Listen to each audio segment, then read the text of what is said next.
جادو، آسیب، جنات، شیاطین، آج کی فضا میں اس کا دور دورہ ہے۔ جادو، آسیب، جنات، شیاطین، اس کے اثرات ہیں۔ اللہ کے حبیب صلی اللہ علیہ وسلم نے ایک نسخہ ایسا عطا فرمایا، کسی عامل کی ضرورت نہیں، کسی عامل کی ضرورت نہیں ہے، کسی کے در پہ جانے کی ضرورت نہیں۔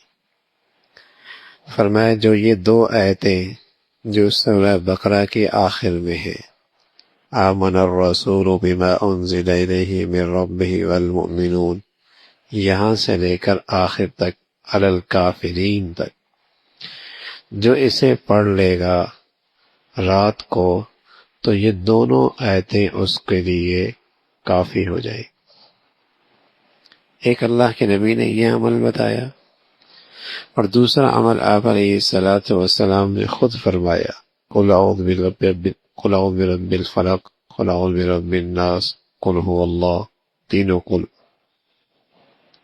کہ رات کو سوتے وقت آپ بستر پہ تشریف فرما ہوتے اور اول ان تینوں صورتوں کو پڑھتے، پھر اپنے ہاتھوں پہ پھونک مارتے، پھر اپنے ان ہاتھوں کو پورے جسم پہ مل لیا کرتے تھے، دوبارہ پھر یہ تینوں صورتیں پڑھتے، پھر اپنے ہاتھوں پہ پھونک لیتے، پھر اپنے ہاتھوں کو پورے جسم پہ مل لیتے، پھر تیسری مرتبہ پھر ایسے ہی کرتے۔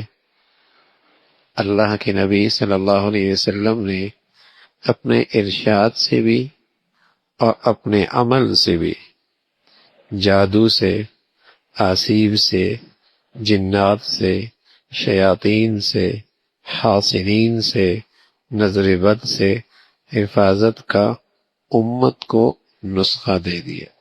اب امت کی مرضی ہے اپنی نبی کی بات مانے یا در در کے ٹوکرے کھائے۔ اب اس کی مرضی ہے اپنی نبی کی بات پر اعتماد کرے یا در در جا کے خوار اور پریشان ہو۔ کہیں جاتا ہے وہ اسے اور بدگمانی میں مبتلا کر دیتا، فلاں نے کیا ہوگا، اس کے پاس وہی آئی ہے کیا؟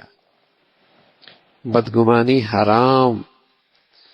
اس اوقات بھائیوں میں جھگڑے ہو جاتے ہیں، بہن بھائیوں میں بدگمانیاں پیدا کر دیتا ہے، ساس بہو میں بدگمانیاں پیدا کر دیتا ہے، بے دین ہے، حرام میں مبتلا کر رہا ہے۔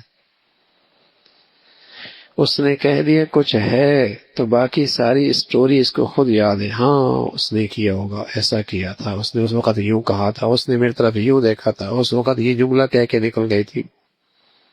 بدگمانی۔ اور بعض نادان تو اشارہ بھی کر دیتے، ساس نے کیا ہوگا،